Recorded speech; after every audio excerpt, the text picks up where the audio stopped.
Hello friends, welcome back to twin talks. നമ്മൾ cricket പ്രേമികൾക്കൊക്കെ വളരെയധികം നിരാശ ഉണ്ടാക്കുന്ന കുറച്ച് കാര്യങ്ങളാണ് ഇന്ത്യൻ ക്രിക്കറ്റിൽ കഴിഞ്ഞ കുറച്ച് നാളുകളായിട്ട് നടന്നുകൊണ്ടിരിക്കുന്നത്.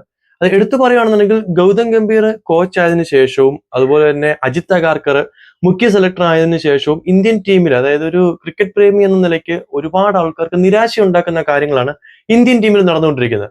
അപ്പം അതെന്തൊക്കെയാണെന്നും അല്ലെങ്കിൽ അതിലേക്ക് ഇന്ത്യയെ നയിച്ച കാര്യങ്ങൾ എന്തൊക്കെയാണെന്നും, അല്ലെ എന്തുകൊണ്ടാണ് ഇവരിങ്ങനെ ചില ചില തീരുമാനങ്ങൾ എടുത്ത് ഇന്ത്യൻ ടീമിനെ നശിപ്പിക്കുന്നു എന്നുള്ള കാര്യങ്ങളൊക്കെയാണ് നമ്മൾ ഇന്നത്തെ ഈ വീഡിയോയിലൂടെ നോക്കുന്നത്. ശുഭ്മാൻ ഗില്ലാണോ സഞ്ജു സാംസൺ ആണോ ഇന്ത്യക്ക് വേണ്ടിയിട്ട് ഓപ്പണിംഗ് സ്ലോട്ടിൽ ഏറ്റവും ബെറ്റർ? ശരിക്കും നമ്മൾ നോക്കിക്കഴിഞ്ഞാൽ കഴിഞ്ഞ ഒരു 10 മത്സരങ്ങളിലെ ഇവരുടെ പ്രകടനങ്ങൾ, അല്ലെങ്കിൽ ഒരു 20 മത്സരങ്ങളിലെ ഇവരുടെ ഓപ്പണിംഗ് സ്ലോട്ടിലുള്ള പ്രകടനങ്ങൾ നമ്മൾ നോക്കിക്കഴിഞ്ഞാൽ എന്തുകൊണ്ടും ശുഭ്മാൻ ഗില്ലിനെക്കാട്ടും ഒരു പടി ഉയരത്തിൽ തന്നെയാണ് സഞ്ജു സാംസൺ നിൽക്കുന്നത്. പക്ഷെ എന്തുകൊണ്ടാണ് സഞ്ജുവിന് ഓപ്പണിംഗിൽ ഒരു അവസരം കൊടുക്കാണ്ട് വീണ്ടും ശുഭ്മാൻ ഗില്ലിന് അവസരം കൊടുക്കുന്നതും? അത്രയും മോശം പ്രകടനം കാഴ്ചവെക്കുന്ന ഒരാളെ എന്തുകൊണ്ടാണ് ഇന്ത്യയുടെ വൈസ് ക്യാപ്റ്റനായിട്ട് നിയമിച്ചതും? ഇത് ശരിക്കും പറഞ്ഞ ഒരു ചോദ്യചിഹ്നം തന്നെയാണ്. ഗൗതം ഗംഭീർ എന്ന കോച്ചും അജിത് അഗാർക്കർ എന്ന സെലക്ടറും കൂടെ ചേർന്ന് എന്തുദ്ദേശത്തോടു കൂടിയാണ് വൈസ് ക്യാപ്റ്റനായിട്ട് ശുഭ്മാൻ ഗില്ലിനെ നിയമിച്ചതെന്ന് ക്രിക്കറ്റ് പ്രേമികൾക്ക് ഇപ്പോഴും മനസ്സിലാകാത്ത ഒരു ചോദ്യമാണ്. സഞ്ജു സാംസൺ ഇന്ത്യയുടെ മിഡിൽ ഓർഡറിൽ 2020 അരങ്ങേറ്റം കുറിച്ചു. പിന്നീട് അദ്ദേഹത്തിന്റെ മിഡിൽ ഓർഡറിലുള്ള പ്രകടനങ്ങൾ നമ്മൾ എല്ലാവരും കരുതുന്ന പോലെ വളരെ മോശം തന്നെയായിരുന്നു. അതിനുശേഷം അദ്ദേഹം ഇന്ത്യൻ ടീമിലെ ഓപ്പണറായിട്ടൊരു അവസരം കിട്ടിയപ്പോൾ അത് ശരിക്കും മുതലെടുത്തു. ബംഗ്ലാദേശിനെതിരെ നമ്മൾ കണ്ടതാണ്, ഇന്ത്യ കൂറ്റൻ സ്കോർ നേടിയ ഒരു മത്സരത്തിൽ സഞ്ജു സാംസൺ സെഞ്ചുറി നേടിയിരുന്നു. അതിൽ തന്നെ ഒരു ഓവറിൽ 5 സിക്സറുകൾ വരെ സഞ്ജു നേടിയിരുന്നു. അതിനുശേഷം പിന്നീട് സൗത്ത് ആഫ്രിക്കയിൽ നടന്ന 2020 സീരീസിൽ സഞ്ജു 2 സെഞ്ചുറികളാണ് നേടിയിരുന്നത്. ആ ബാറ്റിംഗ് പ്രകടനങ്ങൾ എന്ന് വെച്ച് കഴിഞ്ഞാൽ നമ്മൾ ശുഭ്മാൻ ഗില്ലിൽ നിന്നും ഇങ്ങനെ ഒരു പ്രകടനമേ നമ്മൾ കണ്ടിട്ടില്ല. അത്തരത്തിലും മനോഹരമായിട്ടുള്ള ഒരു പ്രകടനമായിരുന്നു സഞ്ജുവിന്റെ സൗത്ത് ആഫ്രിക്കയിലേത്. പക്ഷെ പിന്നീട് അതിനുശേഷം നടന്ന ഇന്ത്യയിൽ നടന്ന ഇംഗ്ലണ്ടുമായിട്ടുള്ള സീരീസിൽ സഞ്ജുവിന്റെ ഓപ്പണിംഗ് സ്ഥാനം അത്ര നല്ലതായിരുന്നില്ല. സഞ്ജു സ്കോറുകൾ കണ്ടെത്താൻ വേണ്ടിയിട്ട് നല്ല രീതിയിൽ ബുദ്ധിമുട്ടുന്നത് കണ്ടു. എന്നാലും ഒരു സീരീസിൽ പരാജയമായതിനെ തുടർന്ന് സഞ്ജുവിനെ ഓപ്പണിംഗ് സ്ലോട്ടിൽ നിന്നും മാറ്റിയതാണ് ഇന്നും ക്രിക്കറ്റ് പ്രേമികൾക്ക് മുന്നിൽ ഒരു ചോദ്യചിഹ്നമായിട്ട് നിൽക്കുന്നത്. പിന്നെ എന്തുകൊണ്ട് ശുഭ്മാൻ ഗില്ലിനെ ടീമിലൊക്കെ എടുത്തിട്ട് അദ്ദേഹത്തിനെ വൈസ് ക്യാപ്റ്റനാക്കി? കാരണം വൈസ് ക്യാപ്റ്റനാക്കി കഴിഞ്ഞാൽ പ്ലേയിങ് ഇലവനിൽ നിന്നും മാറ്റി നിർത്താൻ സാധിക്കില്ല. അതേസമയം ശുഭ്മാൻ ഗില്ലിനെ ഓപ്പണിംഗ് സ്ഥാനത്തേക്ക് പരിഗണിക്കുകയും ചെയ്തു. സഞ്ജുവിനെ മാറ്റി ശുഭ്മാൻ ഗില്ലിനെ ഓപ്പണിംഗ് സ്ഥാനത്തേക്ക് എത്തിച്ചപ്പോൾ നമ്മൾ നല്ലൊരു പ്രകടനം കാഴ്ചവെക്കുമെന്ന് കരുതി. പക്ഷെ അതൊന്നും അവിടെ സംഭവിച്ചില്ല. ശുഭ്മാൻ ഗില്ല് നല്ല രീതിയിൽ പരാജയമായിരുന്നു. കഴിഞ്ഞ ദിവസം തന്നെ സൂര്യകുമാർ യാദവ് പറഞ്ഞത് സഞ്ജുവിന് വേണ്ടുവോളം അവസരങ്ങൾ നൽകിയിരുന്നു എന്നാണ്. അതേപോലെ തന്നെയാണ് ശുഭ്മാൻ ഗില്ലിന് ഇപ്പൊ അവസരങ്ങൾ ഒരുപാട് നൽകി കഴിഞ്ഞു. ഇപ്പൊ നടന്നുകൊണ്ടിരിക്കുന്ന സൗത്ത് ആഫ്രിക്കയ്ക്കെതിരായിട്ടുള്ള സീരീസിൽ നമുക്ക് നോക്കിയാൽ മതി. ആദ്യത്തെ മത്സരത്തിൽ 4 റൺസും രണ്ടാമത്തെ മത്സരത്തിൽ വെറും 0 റൺസിനുമാണ് ശുഭ്മാൻ ഗില്ല് ഔട്ടായിരിക്കുന്നത്. പിന്നെ എന്തുകൊണ്ട് ശുഭ്മാൻ ഗില്ല്? കോച്ച് ഗൗതം ഗംഭീർ ആയതിനു ശേഷം ഇന്ത്യൻ ടീമിൽ നമ്മൾ കണ്ടുവിട്ടുന്നത് ഒരു തുഗ്ലക് നയം എന്നൊക്കെ പറഞ്ഞ രീതിയിലുള്ള കാഴ്ചകളാണ്. അദ്ദേഹത്തിന്റെ ആയിട്ടുള്ള ചില കണ്ടുപിടുത്തങ്ങളൊക്കെ അദ്ദേഹം നടത്തി നല്ല രീതിയിൽ പൊക്കോണ്ടിരുന്ന ഒരു 2020 ടീമിനെ ഒരു ശ്രീലങ്കയുടെയും വെസ്റ്റ് ഇൻഡീസിന്റെയൊക്കെ ഒരു നിലവാരത്തിലേക്ക് കൊണ്ടെത്തിക്കാൻ വേണ്ടിയിട്ടാണ് ഇവർ ശ്രമിച്ചുകൊണ്ടിരിക്കുന്നത്. നമ്മൾ തന്നെ നോക്കിയാൽ കണ്ടാൽ അറിയാം, സൗത്ത് ആഫ്രിക്കയ്ക്കെതിരെ നടന്ന ആ സീരീസ് 2024 നടന്ന സീരീസിൽ ഇന്ത്യയുടെ ഒരു ബാറ്റിംഗ് ലൈനപ്പ്, അഭിഷേക് ശർമ്മയും സഞ്ജു സാംസണും opening, Tilak Varma one down, പിന്നീട് സൂര്യകുമാർ യാദവ്, ഹാർദിക് പാണ്ഡ്യ, റിങ്കു സിംഗ്, അങ്ങനെ ഒരു ബാറ്റിംഗ് ഓർഡർ ആയിരുന്നു ഇന്ത്യക്ക് സൗത്ത് ആഫ്രിക്കയ്ക്ക് കളിച്ചത്. അതിൽ നല്ല പ്രകടനമാണ് എല്ലാവരും കാഴ്ചവെച്ചത്. ഇപ്പൊ ഈ ശുഭ്മാൻ ഗില്ല് ഇന്ത്യയുടെ ഓപ്പണറായിട്ട് വരുമ്പം ടീമിൽ ഉണ്ടാകുന്ന ഏറ്റവും വലിയൊരു മാറ്റം എന്ന് പറഞ്ഞു കഴിഞ്ഞാൽ റിങ്കു സിംഗ് എന്നൊരു താരത്തിന് അവസരം അവിടെ നഷ്ടപ്പെടുകയാണ്. റിങ്കു സിംഗിനെ സംബന്ധിച്ചിടത്തോളം നിങ്ങളിപ്പോ ഈ സ്ക്രീനിൽ കാണുന്ന റിങ്കു സിംഗിന്റെ 2020 പ്രകടനങ്ങളാണ്. ഇത്രയധികം നല്ല രീതിയിൽ ഇന്ത്യക്ക് വേണ്ടിയിട്ട് പ്രകടനം നടത്തിയ ഒരു പ്ലെയർ ഇന്ന് ഇന്ത്യയുടെ 15 അംഗ ടീമിൽ പോലുമില്ല. അതെന്തുകൊണ്ടാണ്? ശുഭ്മാൻ ഗില്ല് എന്ന് പറയുന്ന ഒരു താരത്തിനെ കളിപ്പിക്കുവാൻ വേണ്ടിയിട്ട് മാത്രം നല്ലൊരു പ്ലെയറിനെ ടീമിന് പുറത്തിരുത്തിയിരിക്കുകയാണ്. സഞ്ജു സാംസനെ ടീമിന് എടുത്തിരിക്കുന്നത് മറ്റൊന്നും കൊണ്ടുമല്ല, വിമർശകരുടെ വായടപ്പിക്കാൻ വേണ്ടിയിട്ട് മാത്രമാണ്. അദ്ദേഹത്തെ പ്ലേയിങ് ഇലവനിൽ അവർ ഉൾപ്പെടുത്തില്ല. അപ്പൊ അതേസമയം ടീമിനെടുത്തില്ലെങ്കിൽ വിമർശകർ വിമർശിച്ചുകൊണ്ടിരിക്കും.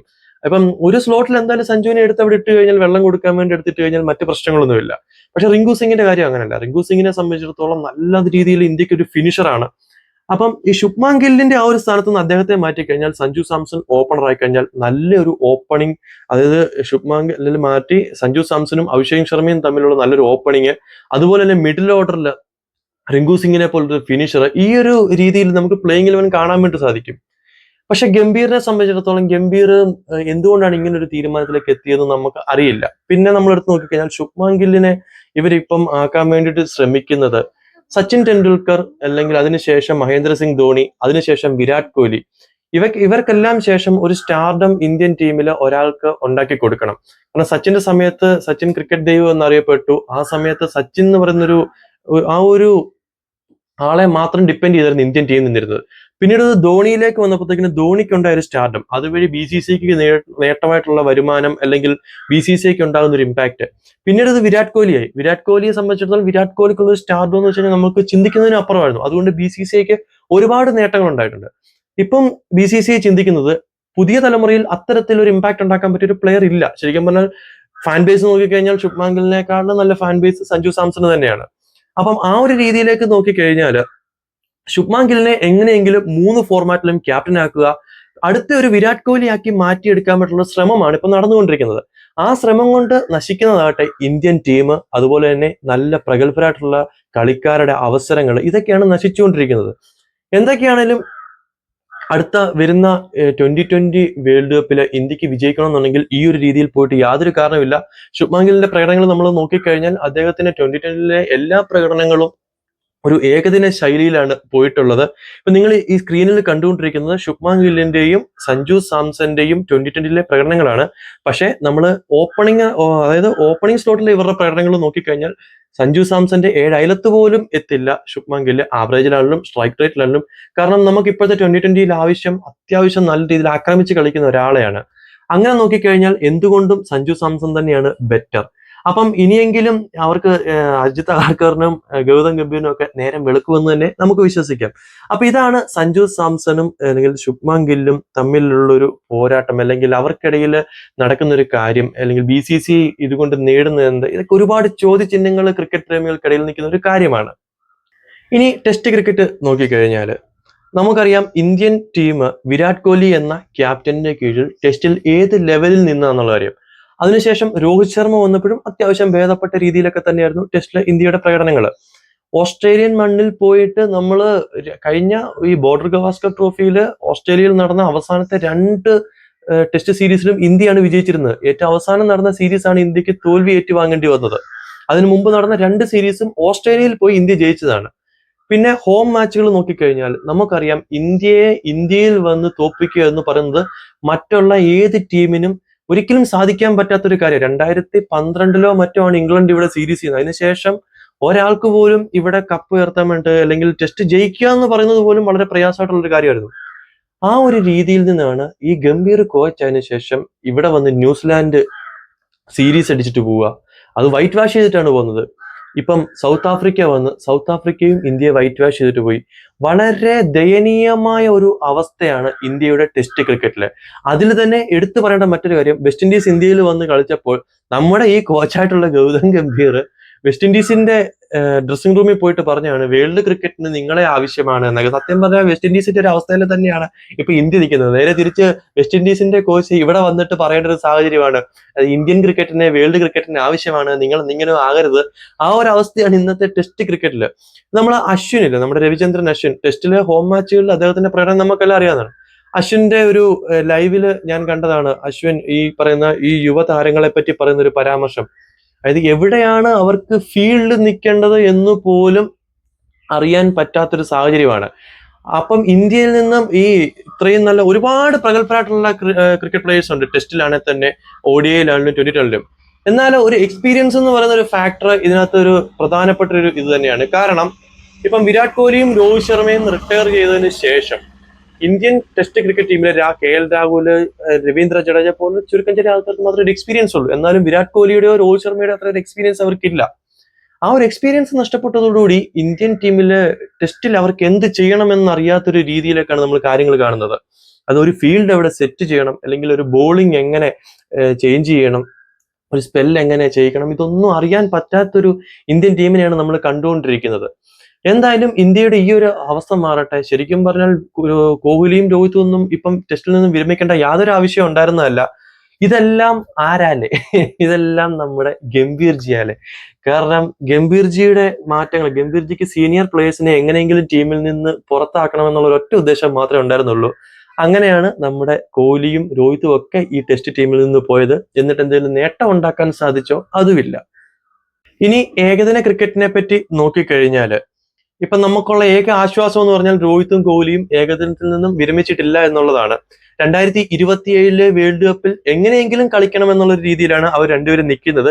എന്നാൽ അവരെ എങ്ങനെയെങ്കിലും കളിപ്പിക്കാതിരിക്കണം എന്നുള്ള രീതിയാണ് ഗംഭീറും അജിത് അഗാർക്കറും നോക്കുന്നത്. വിരാട് കോഹ്ലിയുടെയും രോഹിത് ശർമ്മയുടെയും സമീപകാലത്തെ ഏകദിനത്തിലെ പ്രകടനങ്ങൾ നമ്മൾ നോക്കിക്കഴിഞ്ഞാൽ കണ്ടാൽ അറിയാൻ പറ്റും.